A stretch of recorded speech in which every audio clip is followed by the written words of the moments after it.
أعوذ بالله السميع العليم من الشيطان الرجيم.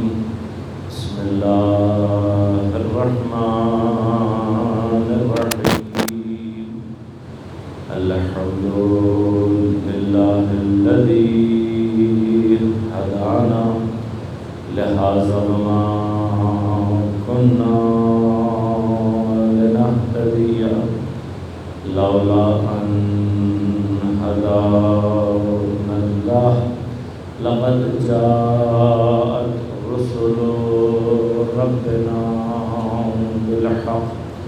الصلاة والسلام على رسول المسدد المصطفى الأمجد المحمود الأحمد أبي القاسم محمد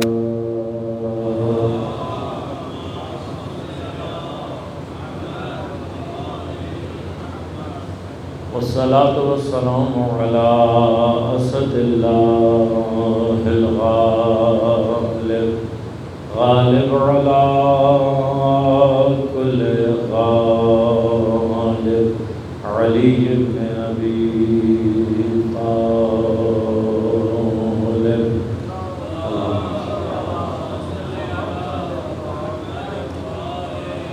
والصلاة والسلام على سيدة المعصومة المظلومة الطاهرة البتول بضعة الرسول فاطمة الزهراء سيدة نساء العالمين.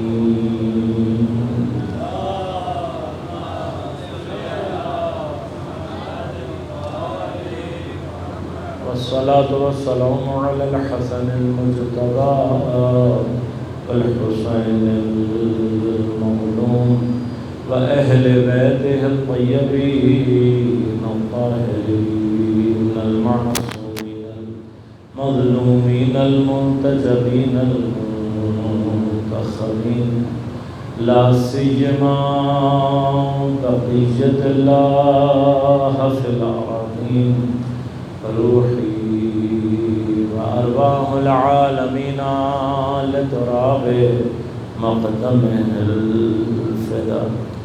ولعنة الله على أعدائهم أجمعين. أما بعد، قال الله تعالى في كتابه الكريم: بسم الله الرحمن الرحيم. وجعلنا من بين أيديهم سدا ومن خلفهم سدا فأغشيناهم فهم لا يبصرون. صلوات اللهم صل على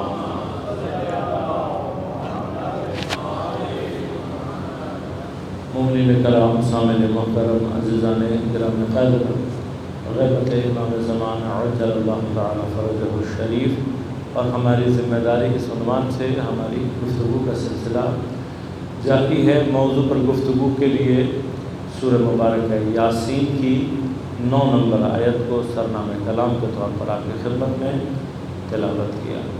پروردگار عالم ارشاد فرما رہا ہے: جعلنا من بین ایدیہم سدا، ہم نے ان کے بالکل سامنے کی جانب ایک رکاوٹ کو قرار دیا، ومن خلفہم سدا، اور ان کے بالکل پیچھے کی جانب ایک رکاوٹ کو قرار دیا۔ فاغشیناہم، اس کے بعد ہم نے انہیں ڈھانپ دیا، فہم لا یبصرون، بس اب یہ دیکھنے والے نہیں۔ کل آپ کی خدمت میں عرض کیا کہ نظر اور بصر، ان دونوں کا تعلق انسان کی فزیکل آئی سے، اس بدن کی آنکھ سے تعلق، لیکن فرق یہ ہے کہ نظر آنکھ کی دیکھنے کی اس قوت کو عام طور پر بیان کرتی ہے کہ جس میں خاص طور پر کسی چیز کو دیکھنا مقصود نہ ہو۔ جہاں قصد آ جاتا ہے، جہاں ارادہ آ جاتا ہے، وہیں سے بصارت شروع ہو جاتی ہے۔ یہی بصارت اگر کرٹیکل اور اینالیٹیکل اپروچ کے ساتھ ہو جائے تو بصارت خود بخود بصیرت میں تبدیل ہو جاتی ہے۔ اب بصیرت اپنی جگہ ایک الگ موضوع ہے، انشاءاللہ کبھی توفیق رہی تو آپ کی خدمت میں تفصیل سے عرض کروں گا۔ لیکن پروردگار عالم جب فرما رہا ہے کہ فَهُمْ لَا يُبْصِرُونَ تو يَنظُرُونَ نہیں کہا، یعنی ان کی آنکھیں دیکھنے کے قابل تو ہیں لیکن جس خاص چیز کو یہ دیکھنا چاہتے ہیں پروردگار نے وہ خاص چیز اس کے راستے میں ان کے لیے رکاوٹیں پیدا کر دیں، وہ خاص چیز اب انہیں دکھائی نہیں دی۔ اب وہ خاص چیز کیا ہے؟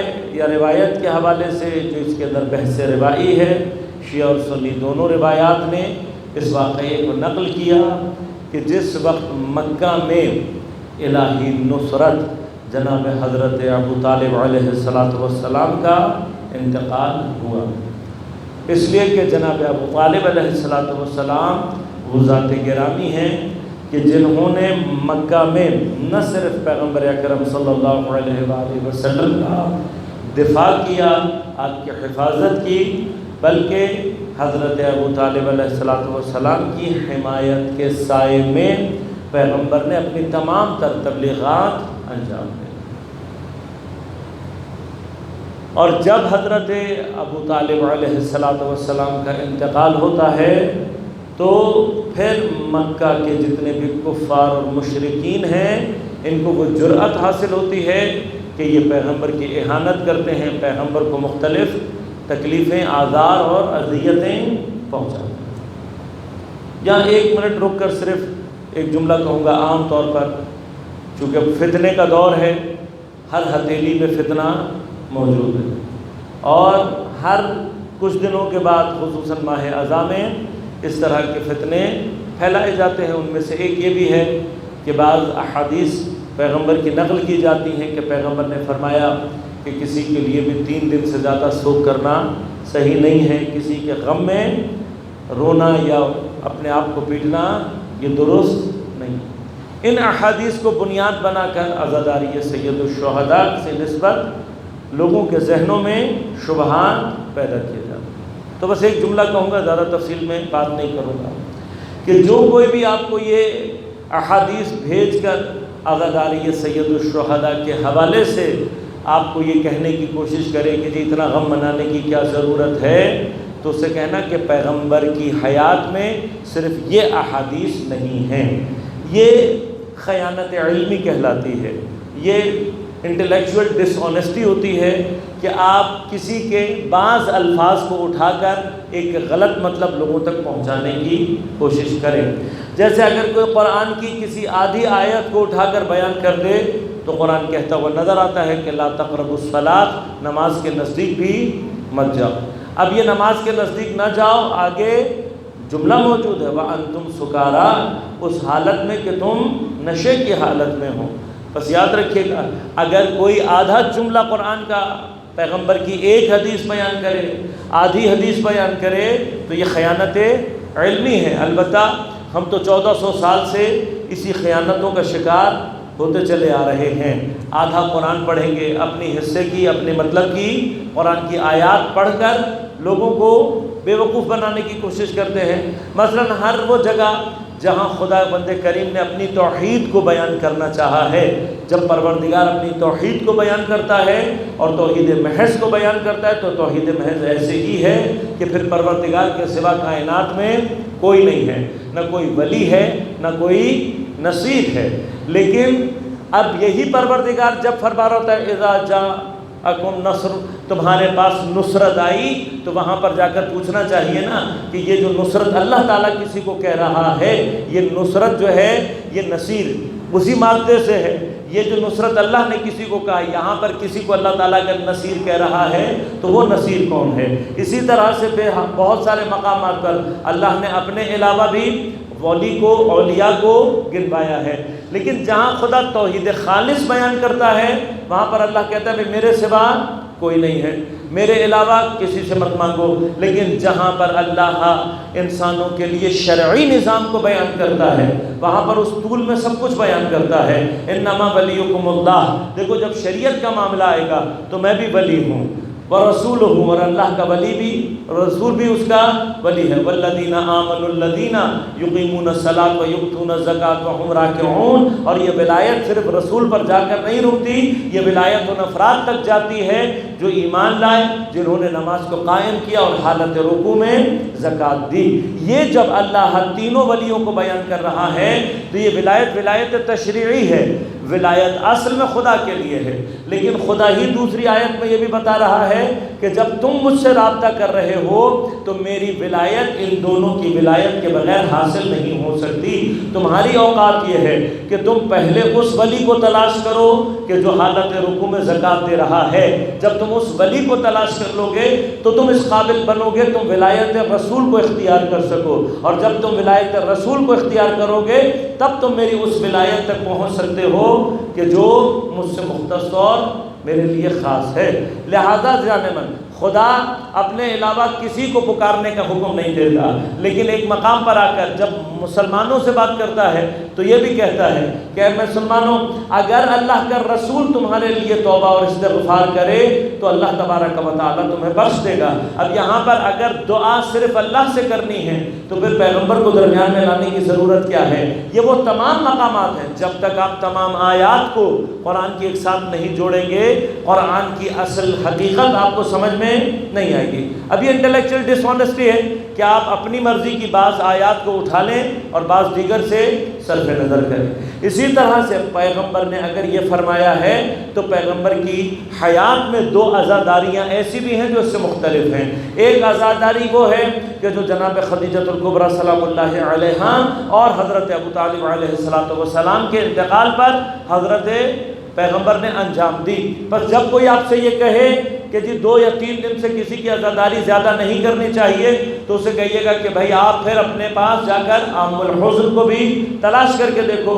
عام الحزن اپنے نام سے بتا رہا ہے حزن کا، گریہ کا، عزاداری کا سال۔ تو پیغمبر کی سیرت میں یہ بھی ملتا ہے کہ اگر کوئی محسن اسلام دنیا سے چلا جائے تو پیغمبر 1-2 دن نہیں، ہفتے نہیں، بلکہ ایک مکمل سال کو عزاداری کا سال قرار دیتے ہیں۔ اور جب بات آتی ہے سید الشہداء کی تو خود اہل سنت کی معتبر کتابوں کی معتبر احادیث ہیں، جناب ام سلمہ سلام اللہ علیہا نقل کرتی ہیں، جناب عباس اس روایت کو نقل کرتے ہیں، مستند کتابوں نے اس کو نقل کیا کہ حضرت ام سلمہ کے پاس آتے ہیں، ہاتھ میں ایک شیشی ہے، شیشی کے اندر خاک ہے، حضرت گریہ فرما رہے ہیں۔ جناب ام سلمہ نے جب پوچھا تو آپ نے فرمایا اے ام سلمہ، میرے پاس جبرائیل آئے تھے، یہ خاک مجھے دے کر گئے ہیں جو کربلا کی خاک ہے۔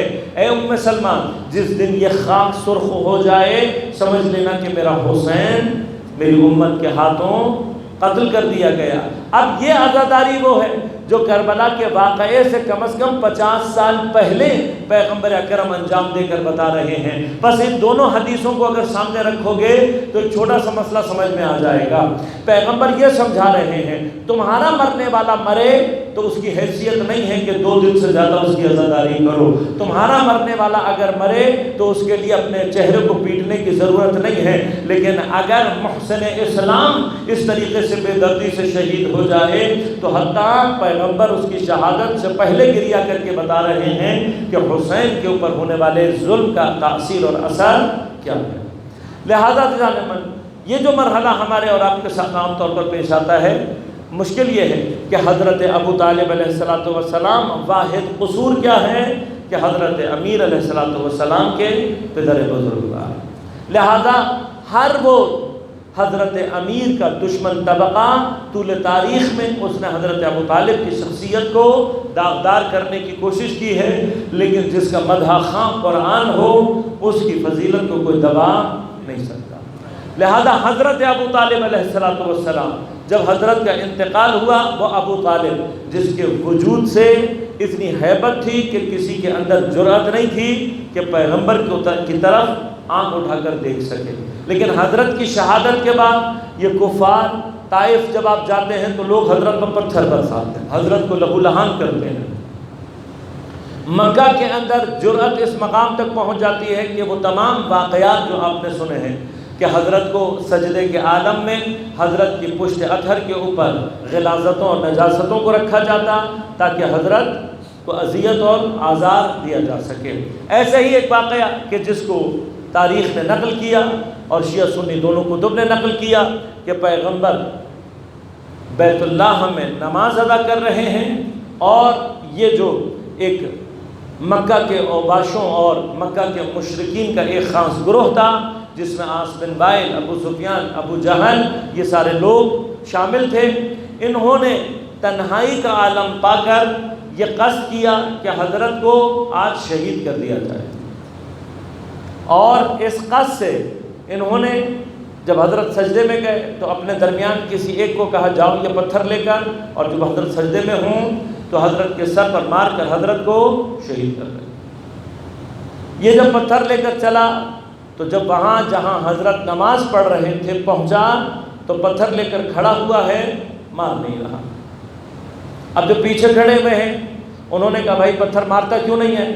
اس نے کہا جی مجھے تو پیغمبر دکھائی ہی نہیں دے رہے، پتھر ماروں کہاں؟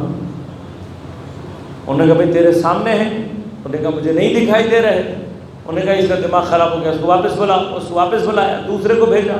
وہ پتھر لے کر جب چلا تو حضرت نظر آ رہے تھے، لیکن جب حضرت کے نزدیک پہنچا اور چاہتا تھا کہ پتھر سے حضرت کو شہید کرے تو پتھر ہاتھ میں لے کر کھڑا ہوا ہے، مار نہیں رہا۔ انہوں نے کہا بھائی مارتا کیوں نہیں ہے؟ اس نے کہا مجھے حضرت دکھائی نہیں دے رہے۔ ایک یا دو کوششوں کے بعد جب یہ حضرت کو نقصان نہیں پہنچا سکے تو بجائے اس کے کہ اللہ کی قدرت پر ایمان لاتے ہوئے اسلام کو قبول کرتے، یہ وہ سخت ترین کفار تھے کہ جنہوں نے حضرت کا یہ کرامت اور یہ اعجاز دیکھنے کے باوجود کیا کہا کہ پیغمبر نے گویا نعوذ باللہ من ذالک کوئی جادو کر رکھا ہے، اور پھر وہاں سے منصرف ہو گئے۔ اب اس واقعے سے دو باتیں سمجھ میں آتی ہیں۔ ایک بات یہ سمجھ میں آتی ہے کہ پروردگار اگر چاہے اپنی حجت کو دشمنوں کی نگاہوں سے چھپانا، چاہے اس کا قصد ہو تو وہ اپنی حجت کو اس طریقے سے محافظت کر سکتا ہے کہ حجت زمان سامنے ہوتے ہوئے بھی کسی کو دکھائی، خدا اگر چاہے تو سامنے ہوتے ہوئے بھی بصارتوں کو ایسا کر دیتا ہے کہ پھر حجت خدا دکھائی نہیں دیتا۔ دوسرا، خود اسی نوعیت کی یہ ایک نوعیت غیبت ہے جب ہمیں قرآن میں سمجھ میں آتی ہے، اور یہ کب وقوع پذیر ہو رہی ہے؟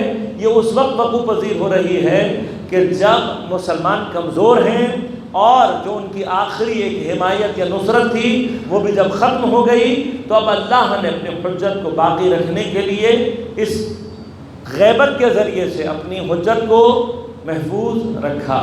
بس اب اگر ہم سے کوئی امام زمان عجل اللہ تعالی فرجہ الشریف کے بارے میں سوال کرتا ہے کہ یہ کیسی غیبت ہے اور کیوں ہوتی ہے اور کیسے ہوتی ہے، تو ایک مرحلہ یہیں پر آ جاتا ہے کہ یہ غیبت اس وقت پیش آتی ہے جب حجت خدا زمین پر تنہا رہ جائے، بے یار و مددگار رہ جائے، اور پھر اللہ کیا کرتا ہے، اسے کہیں اٹھا کر نہیں لے کر جاتا، اسے چھپنے کی ضرورت نہیں ہے، اللہ صرف بصارتوں کے اوپر پردہ ڈال دیتا ہے، سامنے ہوتے ہوئے بھی حجت خدا دکھائی نہیں۔ لہذا یہاں سے جو ہمیں غیبت سمجھ میں آئی ہے، میں ایک مقام کوشش کروں گا کہ آپ کی خدمت میں عرض کروں، اس لیے کہ غیبت کی اقسام کو سمجھنے کے بعد ہی ہمیں یہ سمجھ میں آتا ہے کہ حضرت کی نسبت کون سی غیبت درپیش ہے۔ ایک دفعہ غیبت ہوتی ہے جس کو کہتے ہیں غیبت عن الحواس، انسان کے حواس سے کسی چیز کا غائب ہو جانا۔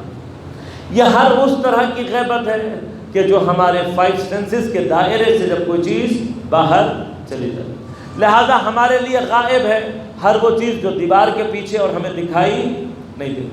ہمارے لیے ہر وہ چیز غائب ہے جس کی آواز ہمیں سنائی، جس کی خوشبو ہمیں سنگھائی، جس کا ذائقہ ہم تک نہیں پہنچا۔ یہ ساری کی ساری چیزیں غاب عن الحواس، ہمارے حواس سے غائب۔ کچھ چیزیں ایسی بھی ہوتی ہیں کہ جو ہماری بعض حصوں سے غائب ہوتی ہیں اور بعض سے غائب نہیں ہوتی۔ مثلا خوشبو ہمیں سنگھائی تو دے گی لیکن دکھائی نہیں دے گی، لیکن اگر کسی ایک حص میں بھی آ رہی ہے تو پھر وہ اس حص کے ذریعے سے اس کو درک کیا جا سکتا ہے، اس سے رابطہ ایجاد کیا جا سکتا ہے۔ غاب عن الحواس، اس کی جو بہترین مثال ہے قرآن میں وہ وہاں پر ہے کہ جہاں پر حضرت یوسف کے بھائیوں نے انہیں کنویں میں ڈالا اور قرآن نے وہاں پر لفظ استعمال کیا فی غیابات الجب، کنویں کی غیابات میں، کنویں کی اس کیفیت میں کہ جہاں پر جب حضرت کو ڈال دیا گیا تو نہ حضرت کی آواز سنائی دے رہی ہے نہ حضرت دکھائی دے رہی۔ یہ کیا ہے؟ غاب عن الحواس۔ اس کے مقابلے پر ایک غیبت اور ہوتی ہے کہ جس کا تعلق حواس سے نہیں ہوتا بلکہ غاب عن العلم یا غاب عن العقل ہوتا ہے۔ عقل اور علم کے مقابلے پر جب ہم غیبت کو تصور کرتے ہیں تو وہ کیفیت وہ ہوتی ہے جہاں پر ہم کسی چیز کو جانتے ہی نہیں ہیں، پہچانتے ہی نہیں ہیں، ایک چیز ہے جو ہماری عقل کا حصہ بنی ہی نہیں۔ تیسری نوع کی غیبت ہوتی ہے جس کو کہتے ہیں غاب عن الادراک۔ حواس اور درک میں فرق یہ ہے کہ ہم اپنے حواس سے آگے بڑھ کر چیزوں کو مختلف ٹولز کے ذریعے سے درک کر سکتے ہیں۔ مثلا یہاں پر جو ریڈیو ویوز سب موجود ہیں ان ویوز کو ہم درک نہیں کر سکتے کیونکہ ہمارے اندر اس سے ریلیٹڈ حس موجود نہیں، لیکن آپ اپنا ڈیوائس نکال کر جیسے ہی آپ مثلا آن کریں گے وہ آپ کو بتا دے گا کہ کتنی یہاں پر ویوز موجود ہیں، بلوٹوتھ ہے، وائی فائی ہے، یہ ہمارے اندر صلاحیت نہیں ہے، اس کے لیے ہمیں ٹول درکار ہے، اس ٹول کے ذریعے سے ہم اندازہ لگا سکتے ہیں۔ غاب عن الادراک کا جو غیبت کا مرحلہ ہے وہ ہے کہ جہاں پر خدا یؤمنون بالغیب کے بارے میں ارشاد فرماتا ہے۔ یؤمنون بالغیب کون سا غیب ہے؟ یہ غیب وہ نہیں ہے جو حواس سے ہو، یہ وہ غیب نہیں ہے جو عقل اور علم کے مقابلے پر ہو۔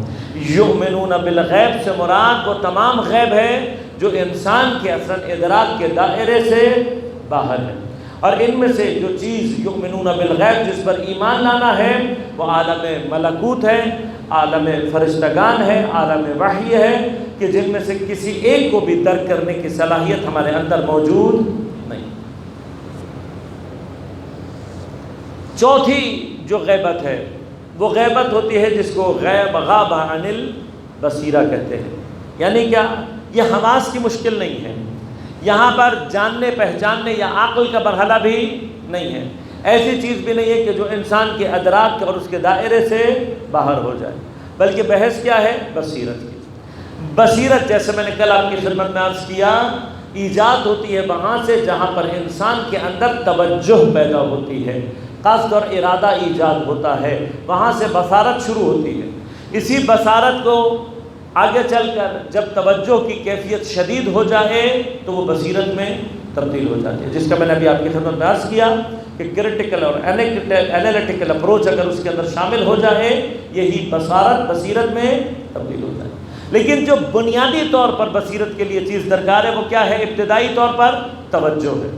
جب تک توجہ نہ ہو، جب تک انسان کے اندر وہ قصد اور ارادہ نہ ہو، جب تک اس کے اوپر غفلت طاری ہو اس کے اندر بصارت ایجاد نہیں ہوتی۔ بصارت پیدا نہ ہو تو بصیرت کے پیدا ہونے کا کوئی امکان ہی موجود نہیں۔ اب غور کیجئے گا، بعض چیزوں کو درک کرنے کے لیے اللہ تبارک و تعالیٰ نے یہ جو بصیرت کا مرحلہ ہے اس کو قرآن میں جا بجا بیان فرمایا۔ میں نے کل آپ کی خدمت میں عرض کیا تھا کہ قرآن نے تقریباً کسی بھی مقام پر آنکھ کے اندھے کے لیے اندھے کا لفظ استعمال نہیں کیا بلکہ دل کے اندھے کے لیے اندھے کا لفظ استعمال کیا۔ لہذا حضرت امیر علیہ السلام ارشاد فرماتے ہیں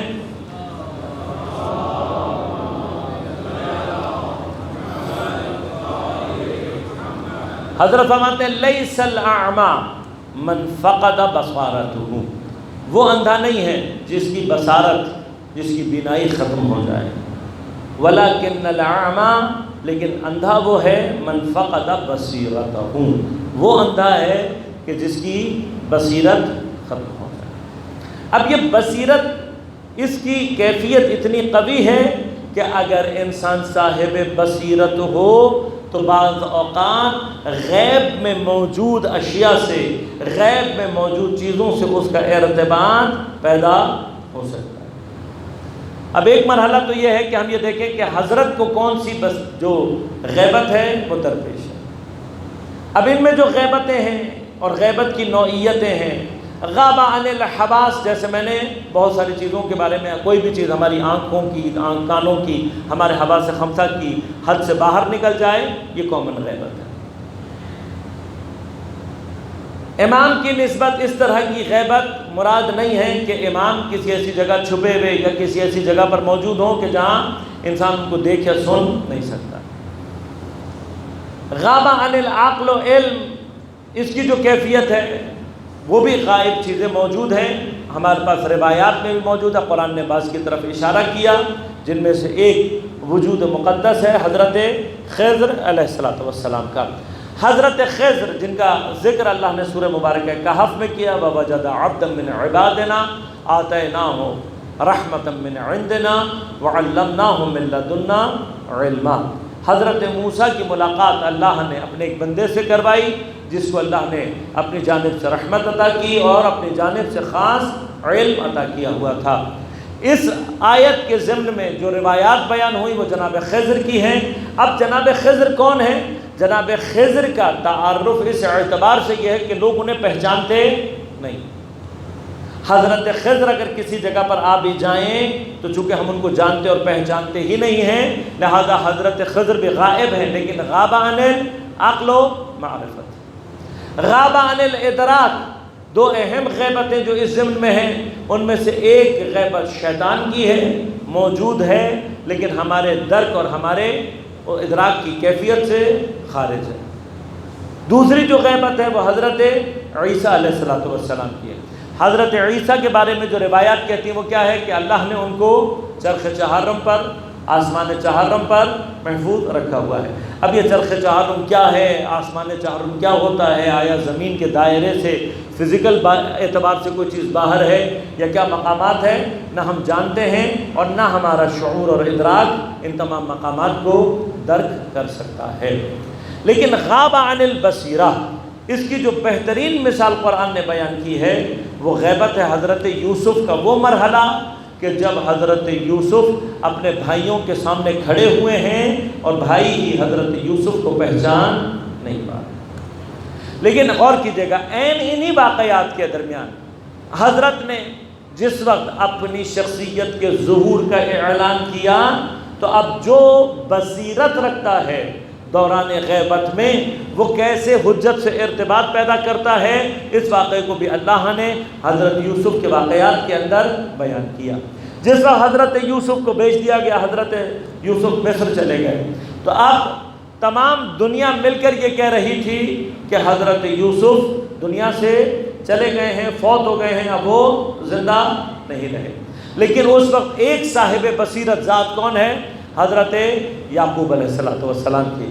دنیا کی تمام تر کوششوں کے باوجود، دنیا کے تمام تر طعنوں کے باوجود حضرت یعقوب کا حضرت یوسف کے زندگی اور حضور کے اوپر ایمان باقی رہا۔ اب جس نے اس ساری مدت میں اپنے اس ایمان کا دفاع کیا اور اسے باقی رکھا، اس کی بصیرت کا نتیجہ قرآن نے ایک مقام پر آ کر بیان کیا۔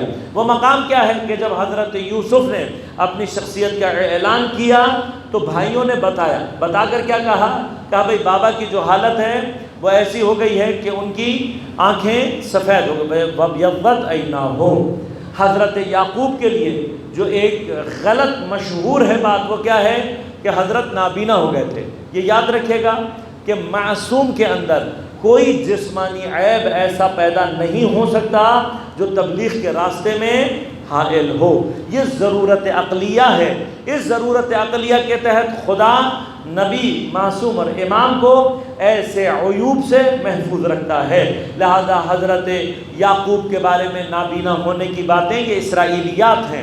اسی طرح سے حضرت ایوب کے بارے میں کسی ایسے زخم کی بات کرنا کہ اس میں کیڑے پڑ گئے تھے، یہ سب کا سب اسرائیلیات ہے، اس کا مذہب اسلام سے کوئی تعلق نہیں ہے۔ اب حضرت یعقوب کے لیے قرآن کیا کہہ رہا ہے؟ وَابْيَضَّتْ عَيْنَاهُ، آنکھیں سفید ہو گئی تھی، جو آپ جانتے ہیں کہ موتیے کی ایک خاص قسم ہے جس میں انسان اندھا نہیں ہوتا بلکہ اس کی بینائی ضعیف ہو جاتی ہے، جس کی وجہ سے وہ بعض اوقات چہروں کو پہچان نہیں پا رہا ہوتا، کامل نابینا نہیں ہوتا۔ جب حضرت یعقوب کے لیے یہ بیان کیا گیا کہ حضرت یعقوب جو ہے ان کی آنکھیں سفید ہو گئی ہیں، تو اب حضرت یوسف علیہ السلام نے کیا جواب دیا؟ حضرت یوسف نے کہا کہ اگر ان کی آنکھیں سفید ہو گئی ہیں اور تم چاہتے ہو کہ ان کی آنکھیں بہتر ہوں، تو اب حضرت یوسف نے کیا کہا؟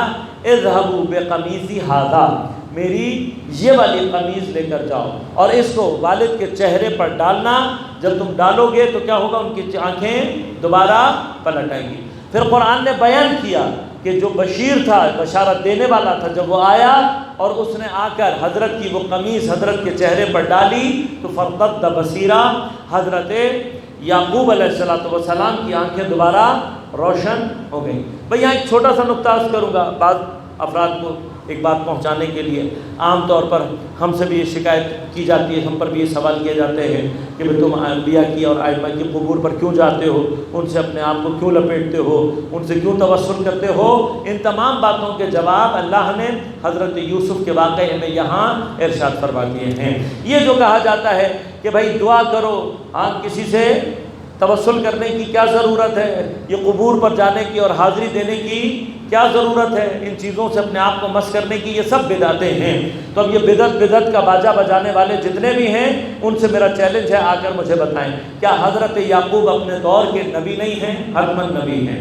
نبی اپنے دور میں جو نبی ہوتا ہے اپنے زمانے کا، وہ مستجاب الدعویٰ ہوتا ہے، اس سے زیادہ دعا کسی اور کی قبول نہیں ہوتی۔ تو اب میرا سوال یہ ہے، کیا حضرت یعقوب نے اپنی آنکھوں کی بہتری کے لیے خدا سے دعا نہیں کی ہوگی؟ یقیناً دعا کی ہوگی۔ لیکن اب میرے نوجوان ساتھیوں کو بھی ایک مقام یہاں پر یہ بتاتا چلوں کہ یاد رکھنا، دعا کی قبولیت کا معنی یہ نہیں ہوتا کہ جو تم چاہ رہے ہو ویسا ہی ہو جائے۔ یہ دو الگ الگ اپروچ ہیں، ایک ہے دعا کی قبولیت اور ایک وہ ہے جو ہماری خواہش کے مطابق ہے وہ ہونا۔ بعض اوقات جو ہم چاہ رہے ہوتے ہیں وہ ہمارے لیے مفید نہیں ہوتا، بعض اوقات جو ہم چاہ رہے ہوتے ہیں وہ اس وقت ہمارے لیے مفید نہیں ہوتا۔ اب خدا اتنا کریم ہے کہ وہ جو چیز ہمارے لیے مفید نہ ہو، ہماری دعا کرنے پر پروردگار اسے قبول نہیں کرتا۔ اتنا رحم تو اس نے ماں کو بھی دیا ہے۔ اگر بچہ ماں سے کوئی خطرناک چیز مانگ رہا ہو، اگر بچہ کوئی ماں سے چھری مانگ رہا ہو، اگر بچہ ماں سے کوئی زہریلی چیز مانگ رہا ہو تو ماں بھی اپنے بچے کو نہیں دیتی۔ یہاں پر بچے کی اس خواہش کے سامنے ماں کا جو عمل ہے نہ دینا، یہ ظلم نہیں کہلاتا، چونکہ بچے کے لیے نقصان دہ ہے، نہ دینا عین رحمت کہلاتا ہے۔ تو جس کی محبت 70 ماؤں سے زیادہ ہے وہ کبھی بھی انسان کے حق میں وہ چیز نہیں کرتا جو اس کے لیے مضر ہو یا اس وقت مضر ہو۔ لہذا حضرت یعقوب نے دعا کی ہوگی لیکن حضرت یعقوب کی دعا اپنے حق میں قبول نہیں ہوگی۔ علاج یقیناً حضرت یعقوب نے علاج بھی کرانے کی کوشش کی ہوگی، لیکن اب حضرت یعقوب کی یہ جو کیفیت ہے اس کا علاج اللہ نے دوا میں بھی نہیں رکھا۔ بحث ہے، توسل چونکہ اپنی جگہ پر ایک مفصل بحث ہو جاتی ہے، میں اس طرف جانا نہیں چاہتا، لیکن تھوڑا سا غور کیجیے گا۔ اللہ تبارک و تعالی بہت سارے مقامات پر یہ کرتا ہے کہ جو وسائل ہم نے اختیار کیے ہوتے ہیں ایک خاص مقام پر اللہ آ کر ان تمام وسیلوں کو منقطع کر دیتا ہے۔ خدا بہت سارے وسیلوں کو منقطع صرف اس لیے کرتا ہے تاکہ میرا بندہ یہ سمجھ لے کہ کائنات میں جو بھی ہوتا ہے اس کا کرنے والا میں ہوں۔ تو کبھی بھی اس وسیلے کو مت سمجھنا کہ تمہارا کام اس کی وجہ سے ہوا ہے، جو کرنے والا ہے نفع اور نقصان سب کس کے ہاتھ میں ہے؟ اللہ کے ہاتھ میں۔ اب حضرت یعقوب کا علاج، ان کی شفا علاج کے ذریعے سے بھی نہیں۔ جب حضرت یوسف کو پتہ لگا کہ بابا کی آنکھیں سفید ہو گئی ہیں تو کیا حضرت یوسف نے اپنے والد کے لیے دعا نہیں کی ہوگی؟ یقیناً کی ہوگی۔ لیکن آج حضرت یوسف کی دعا بھی حضرت یعقوب کا علاج نہیں ہے۔ علاج کیا ہے؟ اذهبوا بقمیصی ھذا، میری یہ قمیص لے کر جاؤ۔ اب اس میں بھی ھذا کا جو لفظ استعمال ہوا ہے اس کے اندر پوری ایک فصاحت اور بلاغت کی بحث ہے، میں صرف اشارہ کر رہا ہوں کہ ھذا عربی میں خاص طور پر وہاں استعمال کیا جاتا ہے جہاں مشار الیہ کو مشخص اور معین کرنا ہو۔ بعض عبارتوں میں ھذا اضافی دکھائی دے رہا ہوتا ہے، لیکن عربی قواعد کے اعتبار سے وہاں پر ھذا ضروری ہو جاتا ہے۔ مثلا میں ایک مثال پہلے ھذا کی دے دوں، پھر بات کو آگے بڑھاؤں گا۔ جہاں پر مشار الیہ کو، جس چیز کی طرف اشارہ کرنا ہو، اس کو معین اور مشخص کرنا ضروری ہو۔ اب اس میں ایک مثال یہ، اذهبوا بقمیصی ھذا، میری یہ والی قمیص لے کر جاؤ۔ بھئی حضرت یعقوب، حضرت یوسف یہ کہہ دیتے تھے اذهبوا بقمیصی، میری قمیص لے جاؤ، بات تو تب بھی پوری ہے، ھذا کہنے کی کیا ضرورت ہے؟ تو فرمایا ھذا مشار الیہ کو مشخص اور معین کر دیتا ہے۔ یہ ھذا یہ بتا رہا ہے کہ کوئی واقعاً قمیص تھی جس کو لے جایا گیا، واقعاً خارج میں کوئی قمیص تھی۔ اگر کہتے اذهبوا بقمیصی، میری قمیص لے جاؤ، تو یہاں پر بہت سارے پیدا ہو جاتے جو یہ کہتے کہ قمیص ومیص نہیں تھی۔ یہاں پر قمیص سے مراد کوئی اشارہ، کوئی کنایا ہے، وہ کوئی نہ کوئی کنایا نکالنے کی کوشش کرتے اور قمیص کو کیا کر دیتے؟ غائب کر دیتے۔ اب کوئی قمیص غائب نہ کر سکے اس لیے ھذا کہہ دیا۔ اب یہ ھذا قمیص کو ہلنے نہیں دے گا۔ جب بھی آپ پڑھو گے اذهبوا بقمیصی ھذا، میری یہ والی قمیص لے کر جاؤ، تو قمیص مشخص اور معین ہو گئی۔ اب کنایا، اب اشارہ، اب تلمیح کچھ بھی یہاں پر قائم نہیں ہو سکتی۔ یہی ھذا کی قوت ہے جسے پیغمبر نے استعمال کیا غدیر خم میں، یہ کہہ کر من کنت مولا فھذا علی مولا، جس کا میں مولا ہوں اس کا یہ علی مولا ہے۔ یہ کہنے کی ضرورت کیا تھی؟ اگر ھذا نہ کہتے تو لوگ یا علی بدل دیتے یا علی کے معنی بھی بدل دیتے۔ جب نہ علی بدل سکے نہ علی کا معنی بدل سکے تو بیچارے آخر میں جا کر ولی کا معنی بدلنے کی کوشش کر رہے تھے۔ مولا کی علی تو نہ بدل سکے تو پھر کیا کوشش کی کہ کسی طرح سے مولا کے معنی کو تبدیل کر دیا جائے۔ اب یہ جو حضرت یوسف کی قمیص، بس ایک مقام عرض کروں گا اور پھر گفتگو کو تمام۔ ابھی قمیص مصر سے چلی نہیں، حضرت یوسف نے اپنی شخصیت کے ظہور کا اعلان کیا اور ابھی قمیص مصر سے چلی نہیں، ابھی چلی نہیں تھی۔ وہاں کنعان میں بیٹھے ہوئے حضرت یعقوب کو یوسف کی خوشبو آنا شروع ہو گئی، اور حضرت نے کیا کہا؟ میں مشام میں میرے خوشبو آ رہی ہے، میرے یوسف کی خوشبو آ رہی ہے۔ دنیا نے کیا کہا حضرت یعقوب کو کہ نعوذ باللہ من ذالک، آپ دیوانے ہو گئے، آپ گمراہ ہو گئے ہیں۔ لیکن جب قمیص پہنچی اور پتہ لگا کہ یوسف زندہ ہے تو پتہ لگا کہ جن کے پاس بصیرت نہیں تھی گمراہ وہ تھے۔ لہذا یاد رکھنا کہ یہ جو ارتباط ہے اپنے زمانے کے امام اور حجت سے، اگر کوئی صاحب بصیرت ہو تو عین ممکن ہے آنکھیں تو دیکھنے کے قابل نہ ہو، لیکن جب فرزند زہرا اعلان کر رہا ہوگا، جس کسی نے بھی اپنے قلب کو حضرت کی زندگی اور حضور کے ساتھ اس بصیرت کو باقی رکھا ہوگا، ابھی وہ اعلان ہو رہا ہوگا مومنین کی تمام کے مشام تک حضرت کی خوشبو پہنچنا شروع ہو جائے گی۔ لہذا بس ایک مقام عرض کروں گا اور زحمتوں کو تمام۔ اکثر مومنین کے ساتھ یہ واقعہ اور یہ کیفیت پیش آتی ہے، آپ کے ساتھ پیش آئی ہوگی، اکثر پیش آئی ہوگی، خاص طور پر جب آپ زیارات پر جاتے ہیں، کسی مقام مقدسہ پر ہوتے ہیں، تو یہ عام طور پر پیش آتا ہے کہ انسان کو کوئی خوشبو محسوس ہوتی ہے جس خوشبو کا کوئی سورس دکھائی نہیں دے رہا۔ آپ کھڑے ہوئے، آپ کے ہوتے ہوتے کافی دیر سے آپ کھڑے تھے، ایک جھونکا خوشبو کا آ کر نکل جاتا، اور انسان دیکھتا ہے اپنے چاروں طرف، کوئی ایسا فرد نہیں، کوئی ایسی کیفیت نہیں، کچھ دیر کے لیے وہ خوشبو آئی اور ختم ہو گئی۔ اساتذہ فرماتے ہیں کہ جب اس طرح کی کوئی حالت پیش آئے تو سمجھ لینا کوئی بلبل بدن تمہارے پاس ہو کر گیا۔ فرمایا کہ ناک کیوں اتنی جلدی درد کر لیتی ہے، اس کی وجہ یہ بیان کی کہ ناک انسان کے تمام اعضاء میں سے وہ عضو ہے جس کے سب سے کم گناہ ہیں، تقریباً ناک کے نہ ہونے کے برابر گناہ ہیں۔ کسی حرام چیز کو ذائقے اور لذت کی نیت سے سونگھنا، یا کسی مثلا اجنبیہ کسی نامحرم کی خوشبو کو لذت کی نیت سے سونگھنا، یہ شاید، اور اگر اس کو گناہ تصور بھی کر لیا جائے، یہ گناہ انجام دینے والا ہاں سائیکلوجیکل مریض تو ہو سکتا ہے، نفسیاتی مریض تو ہو سکتا ہے، کامن انسان، عام انسان نہیں ہو سکتا۔ عام طور پہ ہماری ناک کی کوئی خاص گناہ نہیں، چونکہ قدرتی طور پر یہ انسان کے بدن کا سب سے پاکیزہ عضو ہوتا ہے، لہٰذا اگر کوئی معصوم ہمارے پاس سے گزر جائے تو کوئی نہ کوئی خوشبو ناک سب سے پہلے ترک کر لیتے۔ حضرت یعقوب کو خوشبو آ رہی ہے، اور جب قمیص آئی اور حضرت کے چہرے پر پڑی تو فرقدہ بصیرہ، لہذا اب اکثر لوگ کہتے ہیں، جوان سوال کرتے ہیں کہ مولانا زیارات کرنے کی ضرورت کیا ہے، اتنی دور جائیں جب یہاں سے مولا سلام قبول کر لیتے ہیں؟ تو اس کا جواب یہ ہے، یہاں سے جو سوال کرو گے اس سے کچھ نہ کچھ تمہاری دعائیں، کچھ نہ کچھ مسائل ضرور حل ہوں گے، لیکن کچھ مسائل، کچھ بیماریاں ایسی ہوتی ہیں کہ جس کے لیے سفر کرنا پڑتا ہے، اپنے آپ کو وہاں تک لے جانا پڑتا ہے، اپنے آپ کو وہاں سے لے جا کر مس کرنا پڑتا ہے۔ اسی لیے زیارات میں اکثر جگہوں پر یہ ہے کہ زیارت پڑھنے کے بعد اپنے آپ کو قبر سے چپکا دو، اپنے آپ کو قبر سے مس کرو، اور مس کرنے کے بعد دعا کرو۔ یہ جو ہمارا اس قبر مطہر سے مس ہونا ہے، یہ جو تاثیر بعض اوقات، یہ جو گناہ دھوتا ہے، یہ جو بیماریاں نکالتا ہے، وہ بعض اوقات دعاؤں کے ذریعے سے حل نہیں ہوتی۔ وہ قمیص جسے جناب یوسف کچھ دیر کے لیے زیب تن کر لیں، اپنے زمانے کے نبی کے لیے باعث شفا ہو سکتی ہے۔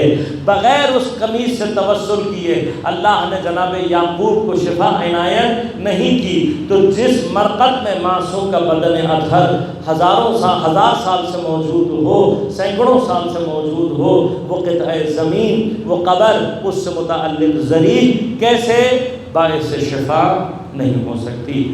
ہمارے اور امام کے درمیان ایک چیز جو کہ فاصلہ بنتی ہے، وہ کیا ہے؟ ہمارے گناہ۔ جب ناک پاکیزہ ہوتی ہے تو خوشبو کو ترک کر لیتی ہے۔ اب اگر میری آنکھ پاکیزہ ہو اتنی تو شاید اپنے زمانے کے معصوم کی زیارت کے قابل ہو جائے، اگر میرا کان پاکیزہ ہو تو شاید اپنے زمانے کے امام کو سننے اور اس کی آواز سننے کے قابل ہو جائے۔ لیکن جب آنکھ، اب یہ جو دشمن کر رہا ہے، خاص طور پر ہماری سماعت اور بصارت کو گناہگار بنانے کا جو طریقہ اختیار کر رہا ہے، وہ کیا ہے؟ ہر ہتھیلی میں فتنہ موجود ہے، کہیں نہ کہیں نہ چاہتے ہوئے بھی جب کوئی حرام آپ کے سامنے آ جاتا ہے اور ذرا سی آپ نے غفلت کی تو وہ حرام جو آنکھ سے مرتکب ہوا، وہ حرام جو کان سے مرتکب ہوا، ہمارے اور امام کے درمیان فاصلے کو ایجاد کرتا ہے اور فاصلے کو بڑھا دیتا ہے۔ کل انشاءاللہ عرض کروں گا امام کی غیبت کی نوعیت اور کیفیت اور اس کے سے متعلق کیفیت انتظار کو، لیکن جب انسان غفلتوں کا شکار ہو تو پھر کربلا برپا ہوتی۔ یہ غفلتیں ہیں نا کہ نبی کے گھر کی بہو اور بیٹیاں کوفہ جیسے شہر میں سربرہنہ اسیروں کی مانند کھڑی۔ یہ شہر ایسا تو نہیں ہے کہ جو نبی اور نبی کے گھرانے کو پہچانتا نہ ہو۔ 5 سال یہاں پر حضرت امیر نے حکومت کی ہے، ان افراد کو کوفہ کی ایک بڑی تعداد جانتی ہے، لیکن جب اپنی ذمہ داری کو ادا نہ کرے تو یہ موقع ہے نا، جناب زینب سلام اللہ علیہا، پیغمبر کی بیٹیاں، پیغمبر کے گھر کی بہویں سربرہنہ کھڑی ہوئی ہیں، اور کوفے میں اتنا رش ہے، اتنا رش ہے اور اتنا شور ہے کہ کان پڑی آواز سنائی نہیں دیتی۔ تاریخ نے لکھا کہ ایک مرتبہ علی علیہ السلام کی بیٹی امر تکوینی اور امر ولائی کو جاری کر کے ارشاد فرماتی ہے، اسکتو یا ایھا الناس، اے لوگوں خاموش ہو جاؤ۔ تواریخ نے لکھا، حتیٰ کتب اہل سنت نے لکھا کہ جب بی بی نے یہ کہا نا اسکتو یا ایھا الناس، تو صرف لوگوں اور انسانوں کے گلوں میں ان کی آوازیں نہیں دبیں بلکہ حیوانات کے گلوں میں ان کی آوازیں دبیں۔ حتیٰ فرمایا گھنٹیوں کی آوازیں بھی ایک امر ولائی سے میری بیوی نے ثابت یہ کیا، اسیر ہم نہیں ہیں، اسیر تم ہو۔ ہم خدا کی رضا کے لیے اس امتحان الہیہ کو انجام دینے کے لیے اس وقت خدا کی رضا کی خاطر اس انداز میں، ورنہ علی کی بیٹی ایک امر کر دے تو سب ختم ہو سکتا تھا۔ یہاں میری بیوی نے خطبہ دینا شروع کیا، وہاں کوفہ کے ہی اطراف میں ایک محلے میں ایک عالی شان محل نما گھر جس کی شہزادی کا نام ام حبیبہ، اس کی جناب ام حبیبہ جناب زینب کی کنیز تھی جب آپ کوفے میں تھیں۔ قرآن اور معارف کی تعلیمات دینے کے بعد آپ نے آزاد کیا، آزاد ہونے کے بعد ام حبیبہ کی ایک تاجر سے شادی ہوئی، اور اس تاجر نے حضرت ام حبیبہ سے شادی کے بعد اللہ نے اس کو اتنی برکت دی کہ اس نے جناب ام حبیبہ کے لیے ایک عالی شان محل نما گھر بنایا اور کنیزوں اور غلاموں سے اسے بھر دیا۔ جو کل تک کنیز تھی آج خود شہزادی ہو گئی۔ کسی غلام نے آ کر بتایا، کہا بی بی کوئی اسیروں کا کاروان کوفہ میں آیا ہے، آپ ہمیں اجازت دو ہم جا کر اس کا تماشا کرائیں۔ جناب ام حبیبہ نے کہا میری شہزادی میری بیوی نے منع کیا تھا، اسیروں کا تماشا نہیں۔ تو کسی کنیز نے کہا بی بی اس کاروان میں کچھ بیویاں ہیں جو شریف ذاتیاں محسوس ہوتی ہیں اور ان کے سروں پر چادریں موجود نہیں، کچھ چھوٹے چھوٹے بچے ہیں جو چہروں سے نجیب زادے محسوس ہوتے ہیں، لیکن پیاس اور بھوک کی شدت ان کے چہروں سے آیا۔ یہ سننا تھا۔ ایک مرتبہ حکم دیا چادروں کو جمع کیا جائے، کھجورے اور پانی لے کر اپنی کنیزوں اور غلاموں کے جھرمٹ میں ام حبیبہ کاروان پر پہنچی۔ شہزادی ہے، جب آئی تو لوگوں نے راستہ دیا۔ ام حبیبہ جیسے ہی کاروان پر وارد ہوئی تو سب سے پہلی نگاہ بچوں پر پڑی۔ چھوٹے چھوٹے بچے ہیں، چہروں سے شریف خاندان کے بچے دکھائی دیتے ہیں، کئی دن کی بھوک سے ہونٹ خشک ہو رہے ہیں، کئی دن کی بھوک سے چہرے زرد ہوئے ہیں، بدن کانپ رہے ہیں، ننھے ننھے چہروں پر تماچوں کے نشان ہیں، غل و زنجیر میں جکڑے ہوئے ہیں بچے۔ جب ام حبیبہ نے یہ کیفیت دیکھی، جلدی جلدی بچوں میں کھجور اور پانی کو تقسیم کیا۔ ابھی بچوں نے کھجور اپنے منہ میں رکھے تھے، ام حبیبہ نے بس اتنا جملہ کہا، یہ میرے بچوں کا صدقہ ہے، کھا کر دعا کرنا۔ بس صدقے کا نام سننا تھا۔ جناب زینب نے ایک دفعہ آواز دے کر کہا، بچوں صدقہ ہم پر حرام ہے۔ میں نہیں جانتا حسین کے بچے کتنے تربیت یافتہ تھے، کئی دن کے بھوکے پیاسے بچے حرام کا نام سنتے ہی اپنے منہ سے کھجور باہر نکال لیے۔ اب جب ام حبیبہ نے دیکھا تو ایک مرتبہ تڑپ کر رہ گئی، کہا بچوں تم کھجور کیوں نہیں کھاتے؟ کہا ہماری پھوپھی نے کہا ہے صدقہ ہم پر حرام ہے۔ ام حبیبہ نے یہ سنا، ایک مرتبہ تڑپ کر کہا، ارے میری بیوی نے بتایا تھا صدقہ تو نبی کی آنکھ پر حرام ہوتا ہے، پھوپھی کون ہے تمہاری؟ بچوں نے اشارہ کیا، جناب زینب کے پاس آ کر کہا تو نے ان بچوں کو منع کیوں کیا؟ آپ نے فرمایا تو نے سنا نہیں؟ کہا میں نے سنا، لیکن آپ لوگ کون ہیں، کہاں سے آئے ہیں؟ کہا ہم مدینہ النبی سے آئے ہیں۔ بس مدینہ کا نام سننا تھا۔ ایک مرتبہ تڑپ کر کہہ دیا، ارے یہ تو میری شہزادی میری بیوی کا شہر ہے، آپ کس محلے سے تعلق رکھتی ہیں؟ کہا ہم محلے بنی ہاشم سے تعلق رکھتے ہیں۔ پر بنی ہاشم کا نام سننا تھا۔ تڑپ کر رو کر کہہ دیا، ارے میری بیوی کا محلہ، یہ تو میری بیوی کا خاندان ہے۔ کہا یہ کون ہے جس کو تو اپنی شہزادی کہہ رہی ہے، اپنی بیوی کہہ رہی ہے؟ کہنے لگی، ارے میری بیوی تو عفت اور حیا کی ملکہ ہے، ارے میری بیوی تو چادر تطہیر کی وارث ہے، اغیار کے مجمع میں بیوی کا نام کیسے لے لوں؟ کہا میرے کان میں نام بتا دے۔ اپنے چہرے کو نزدیک لے جا کر حضرت کے کان میں کہا میری بیوی کو زینب کبریٰ کہتے ہیں، زینب علیٰ کہتے ہیں۔ کہا اگر اپنی شہزادی کو دیکھ لے گی پہچان لے گی؟ کہا کیسے نہیں پہچانوں گی، میں نے بڑی خدمت کی ہے اپنی شہزادی کی، اگر یہ بازار کہاں، علی کی بیٹی کہاں؟ بھئی یہ سننا تھا۔ ایک مرتبہ بالوں کو ہٹا کر کہا ام حبیبہ ذرا غور سے دیکھ۔ اب جو ام حبیبہ نے نگاہ ڈالی، ایک مرتبہ تڑپ کر رہ گئی، رو کر کہتی ہے شہزادی اگر آپ یہاں پر ہیں تو امام حسین کہاں ہیں، حضرت عباس کہاں ہیں؟ کہا ام حبیبہ نگاہ کو بلند کر، تجھے نیزے پر حسین کی زیارت بھی ہوگی، عباس کی زیارت بھی ہو جائے۔